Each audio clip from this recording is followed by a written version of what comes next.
All right, today we're tackling one of the biggest, most misunderstood figures in all of mythology, Medusa. But you know what?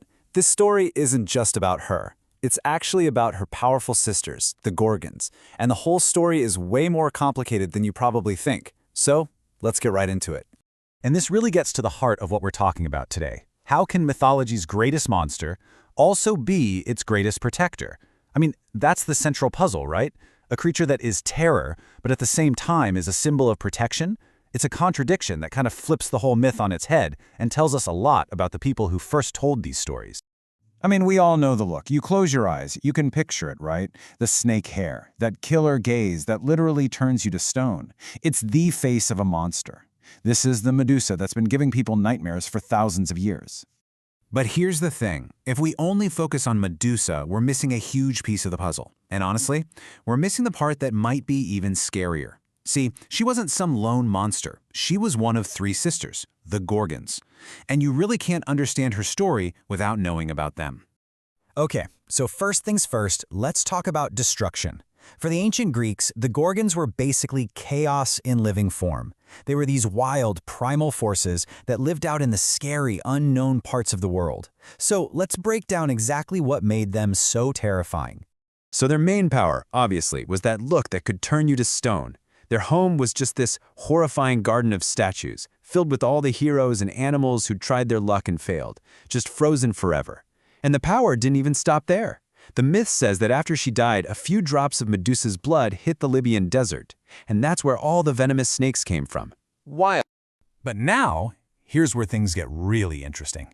Get this, Medusa, the one everyone knows and fears, she was the only mortal one. Her two sisters, Stheno and Euryale, they were immortal.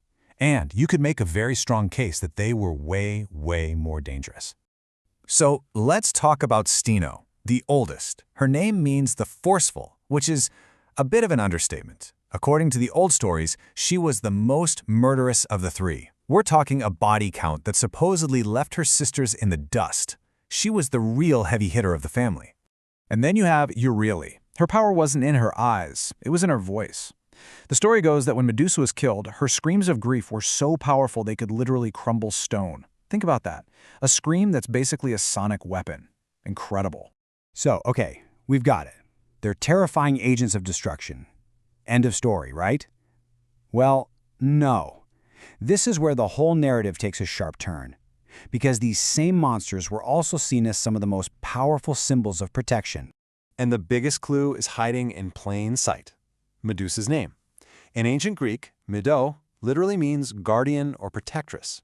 How crazy is that? The monster's name actually means the exact opposite of what we think she is.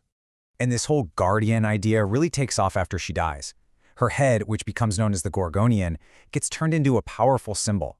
It goes from being the face of a monster to an amulet, a charm used to ward off evil. People put it on everything to keep safe. And this wasn't some minor thing, this was huge. Athena herself, the goddess of wisdom and war, put the Gorgon head right on her shield, the Aegis. The other two sisters, they became guardians of the gates to the underworld. And get this, one single lock of Medusa's hair was believed to be powerful enough to protect an entire city just by creating storms. Her head was even buried in the city of Argos to act as its magical protector. But the story isn't that simple, because before her head became this symbol of protection, it was first a weapon of destruction. And understanding this two-sided legacy, this duality, is really the key to the whole thing. So enter our hero, Perseus. His quest is classic Greek myth stuff. You know, the hero of civilization has to go out and conquer this wild, chaotic female monster. And his mission was basically a death sentence. Go kill the only Gorgon who can be killed.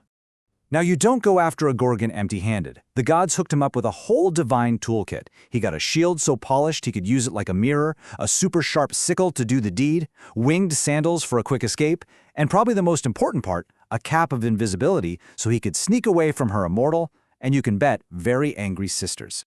So, Perseus succeeds. He gets the head. But he doesn't just throw it away. Oh no, he weaponized it. And the power was just off the charts.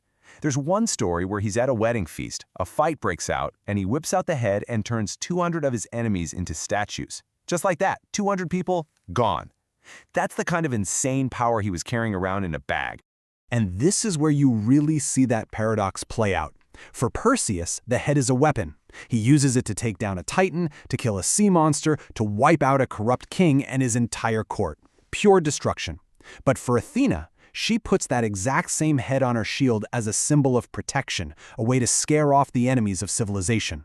It's the same object used for two completely opposite purposes. So what's the deal then? Are the Gorgons monsters or are they guardians? Are they agents of destruction or symbols of protection? The answer seems to be both. Let's try to wrap our heads around how that's possible. I think this quote really nails it. It compares the Gorgons to a stormy sea. Yeah, a storm can absolutely wreck ships. It's terrifying. But that same powerful, terrifying force also creates an impassable barrier.